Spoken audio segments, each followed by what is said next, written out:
He walks like a legend, moves like a myth, and lives like a man untouched by time.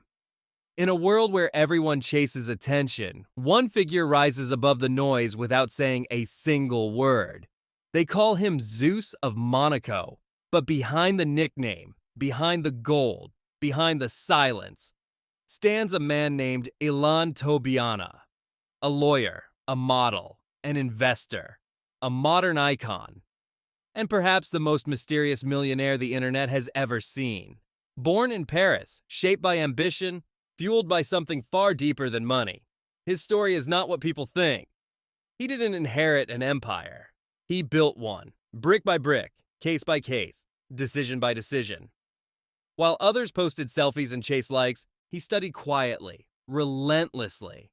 Law books, real estate deals, global markets. His mind was a weapon long before the world knew his face. And yet, none of that is what made him Zeus. What made him Zeus was the image, the presence, the aura, the perfectly sculpted beard, the marble still gaze, the walk that looks like confidence carved from stone. Some say it's French elegance, others say it's Moroccan fire. Some insist it's Italian charm, but everyone agrees. There is something mythological about him, something ancient, something powerful. He joined Mott and Associates in 1999 with nothing but discipline and a vision larger than life. It didn't take long before he became one of the highest earning real estate attorneys in France. But law was not the end goal. It was the foundation. Because Ilan Tobianah didn't just want a career. He wanted freedom. He wanted leverage. He wanted a life that felt like destiny. And one day, without announcement or explanation, the transformation happened. The lawyer disappeared. The legend emerged. The internet saw a man who looked like Zeus, and the name spread like wildfire. A nickname became an identity. An identity became a brand. And a brand became an empire. He didn't resist it, he embraced it. Videos appeared, exotic cars, marble penthouses, infinity pools. Women dressed like goddesses beside him. But the most hypnotizing thing wasn't the cars, or the jets, or the yachts. It was the silence. He refused interviews, ignored podcasts, denied invitations. He let the world talk while he stayed untouchable. A man who says nothing gains more attention than the ones who never stop talking. Silence became his language. Mystery became his weapon. His mansion in Monaco overlooks the sea like a fortress carved into the cliffs. Gold accents, Italian marble, panoramic windows that capture sunsets like paintings. A rooftop pool that glows blue at midnight. A cinema room built like a private IMAX.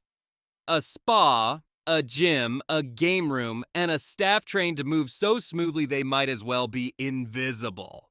This isn't a home, it's a kingdom, designed for a man the world calls a god.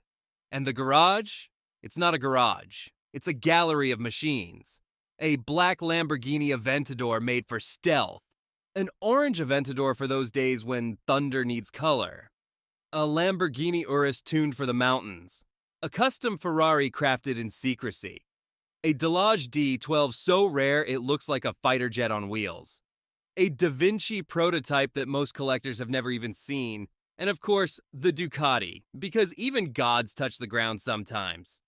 But the detail that breaks the internet every time, he drives barefoot. No shoes, no explanation. Because power isn't always loud. Sometimes it's as simple as showing the world that rules don't apply to you. And Zeus doesn't just command the land. He owns the skies. Private jets with gold interiors, suites in the clouds, and chefs preparing meals at 30,000 feet. Helicopters with leather seats and pilots on standby unless Zeus feels like flying himself. Yes, he's a licensed pilot. Because why let someone else control the sky when you can command it yourself? Then there are the yachts. Floating palaces with helipads, champagne bars, infinity pools, and nightclubs where the music never leaks outside the walls. These parties are legendary. Billionaires, celebrities, royalty, all sharing a night with Zeus. But the rule is always the same. No cameras, no posts, no proof. What happens on Zeus's yacht stays mythical. And behind the suits, the watches, the supercars, lies a man with impeccable taste. Nothing off the rack. Everything custom. Designers fly out just to dress him. Rolex, Patek Philippe, Audemars Piguet. Each watch tailored, each piece chosen with intention. In Zeus's world, luxury isn't something you wear. It's something you command. Yet the most surprising truth is what people don't see. The philanthropy, the charity work, the quiet donations to schools, hospitals, environmental projects across Europe. No interviews, no announcements, no applause. He gives in silence, just as he lives in silence, and his family, hidden, protected, loved deeply, but never displayed. He built this empire not to expose them, but to shield them. A private man inside a public myth. So who is Ilan Tobianah? He is the lawyer who became a legend. The millionaire who never speaks. The man who turned mystery into influence. The figure who walks barefoot in supercars and stands at the center of a global obsession. You can call him a god. You can call him a ghost. You can call him unstoppable. But one thing is certain. In Monaco, in Paris, and across the internet, Zeus does not follow the world. The world follows him.